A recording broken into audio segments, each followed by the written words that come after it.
Hi folks, and welcome to Schick Happens. In today's episode, I'm going to build a shelving unit for a friend of mine. He supplied the lumber, which is it's 4-quarter poplar, about 8 pieces, and I've already ran it through the planer once to get it down to the proper thickness. It's just over 3/4 inch thick. This is going to go on top of a gun safe. The dimensions are 34 inches wide, 24 inches deep, 24 inches tall with a couple shelves. In the front of it's not going to have any doors or anything like that. It's just going to be open for easy access. So that's what I'm going to get started on today.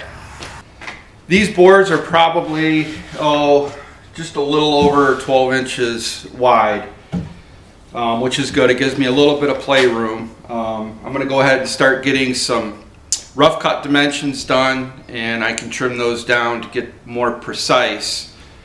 But the first thing I want to do is get these kind of cut into the pieces I need, get some glue ups done so they got a few hours to dry.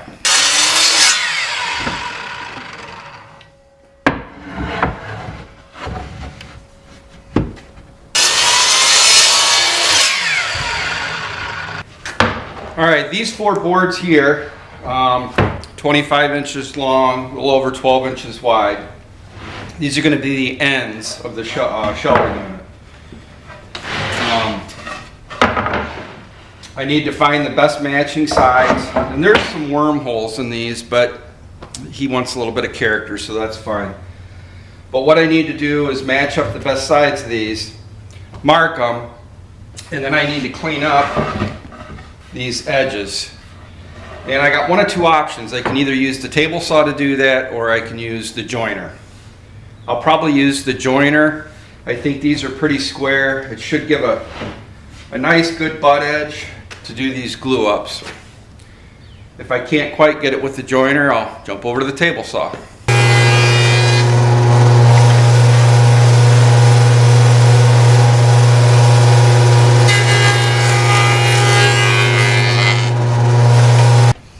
Alright, I got a pretty decent seam or butt fit here, butt joint, or whatever you want to call it. It's a nice seam with no crack. I got the grains matching.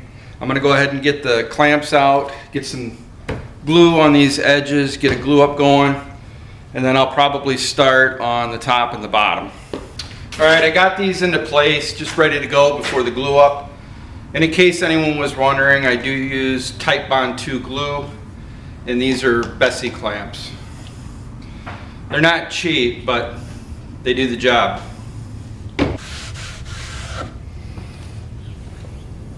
That old saying, woodshop saying that you can never have enough clamps, that is so true.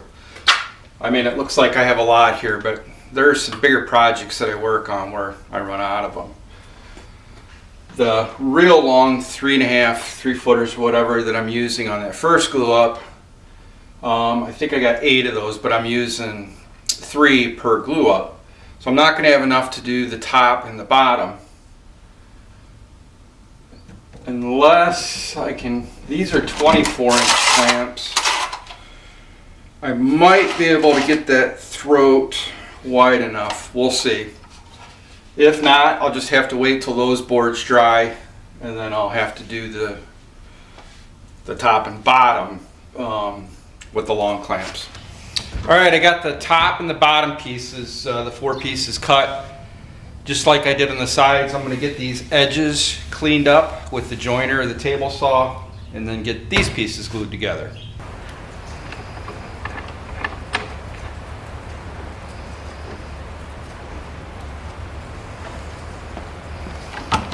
Yeah, I wasn't too sure if the throats on these 24-inch clamps was going to be enough, but it's just enough. So I think I'm going to stack this one over here and maybe see if I can get the back glued up too. And then all the big components are done, and then I can start working on the shelving units. I do want to stress that this isn't a woodworking channel. This video isn't even a how-to video. I do wear the necessary gear when I'm operating these power tools, but I just want everybody to know this is a follow along of a little woodworking project that I'm working on. That's nothing more. There'll be no plans. If people have questions, I can try to answer them in the description. But again, this is just my little side hobby for building things for friends and family and my wife. So there will be no how-to videos on woodworking. There's plenty of great channels out there for that. One clamp to spare. That rarely happens. All right, now I'm going to cut up the shelves.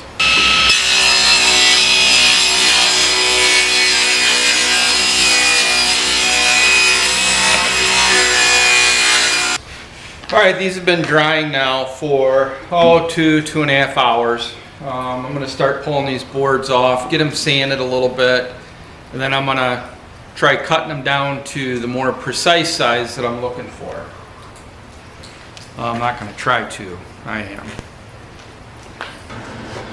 I do have a Jet 1632 drum sander, and this would make quick work of these outside panels, getting everything sanded and the seams smoothed up. I just don't have the dust collection system hooked up to this thing, and I really don't want to deal with that kind of dust for these panels. It'll take a little bit longer, but I'm just going to use the DeWalt Random Orbital Sander to finish these up. And again, this isn't a high-end piece of furniture. It's just a shelving unit.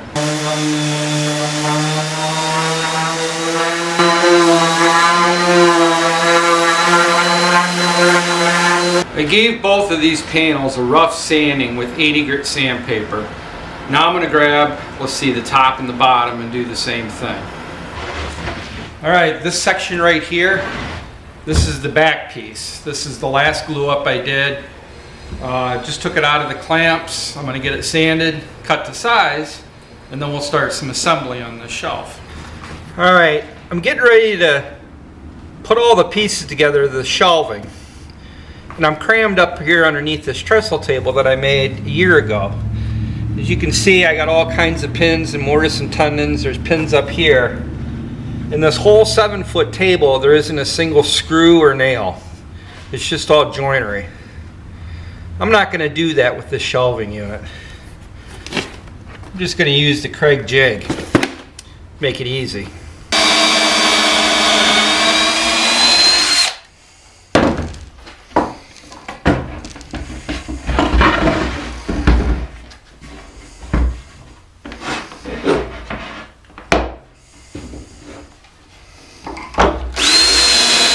I did make one screw up. I do that quite often. And I didn't even have a beer yet. But on this back plate, I went ahead and pre-drilled those pocket holes. And when I got to the last one, I realized, wait a minute, that's the back plate that's going to be capping the whole outside diameter. And by putting these pocket holes in, there's no wood for them to screw in. Those pocket holes got to come from the inside or on the side and top boards to go into this. But I patched them, sanded them, and on with the project. So right here is going to be one of the shelving units. He wants a U-shaped shelf, 2 of them, with the front completely open. So I'm going to get these attached with some pocket hole screws. And then I think he wants a curved profile, just so there's no sharp points at the front of the shelves when he's reaching in to get stuff. So I'm going to get the line marked out on these, get them cut, and then get these screwed together.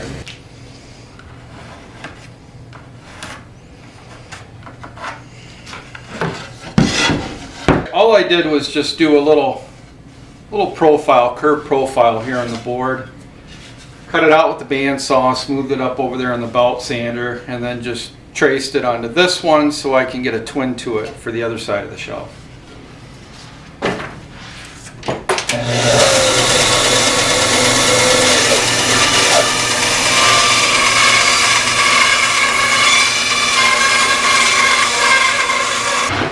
Alright, this is going to be the middle shelf. I'm going to get this screwed in. Now I know there's a lot of pocket holes here, But remember, this shelf is going to be on top of a gun safe, which is over 5 feet tall, on top of that. So you'll be looking up at it from the bottom. That's why I want these on the top. And I suppose I could fill these with those little plugs and sand them off, but again, it's just a shelf and you'll never see these holes.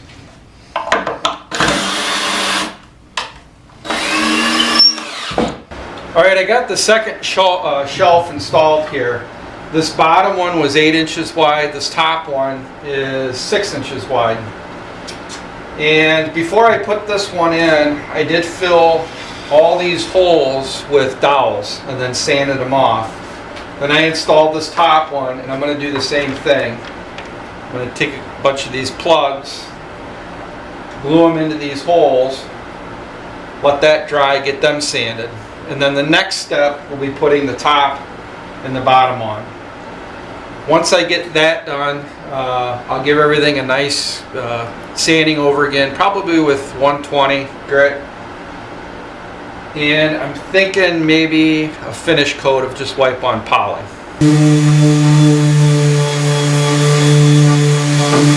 Alright, all I got left now is just to drill some pocket holes in the top and the bottom of this, get them installed.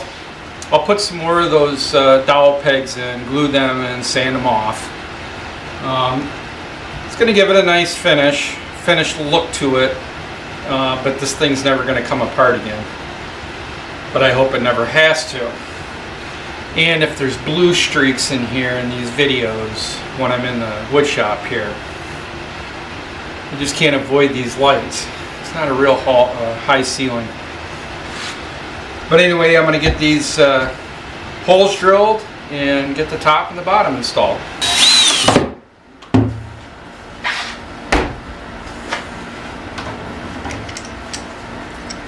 The edge of this board had a little bit of a cup to it, a little bit of a warp pushing out. These clamps come in handy for a third set of hands to draw that up and get it flush with the bottom. Alright, I'm just about done here. I got everything sanded. I do have some of this trim molding, 3/4 inch. I think I might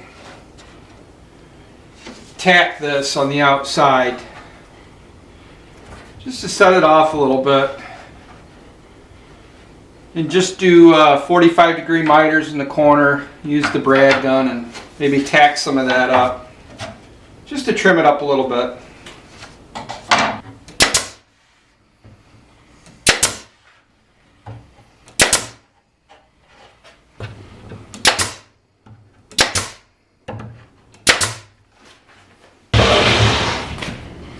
Well, and she's just about done. I did sand the whole thing again with 120 grit sandpaper, smoothed over these corners a little bit, added this trim. And again, this isn't a how-to. I just thought you'd want to follow me along in the wood shop for building this. It's 34 inches wide, 24 inches tall, and 24 inches deep. I think I'm just going to get a coat of wipe-on poly on this thing and call her done.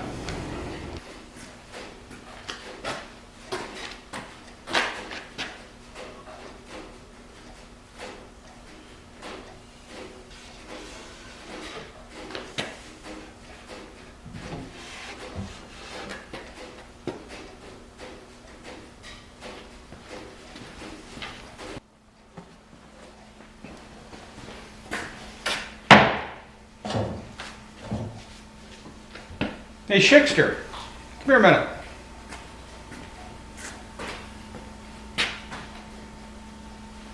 What do you think? This is a box I've been working on for the last day and a half for a friend of mine. Well, going on his gun safe. There's cracks in the back. You didn't get a tight seam. There's all kinds of wood mite holes in it. So that poly isn't going to do anything. It's just going to bleed out later. And you didn't get all the glue sanded off. That's going to show when you put on the wipe-on poly. It's not going to look good. But other than that, I guess it's okay.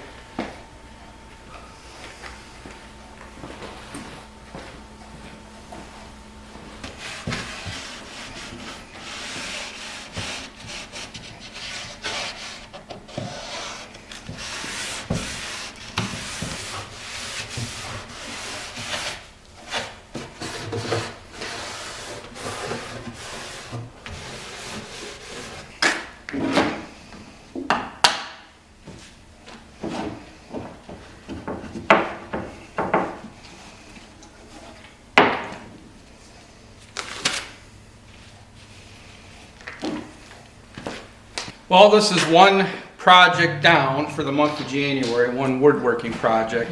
Again, this was for a friend. I know the wife has a couple projects for me that she wants me to get done for the house, so those will probably be on tap. But thanks for joining me here today at Schick Happens. I hope you enjoyed this video. If you do, please like it, share it, and if you haven't already, please subscribe.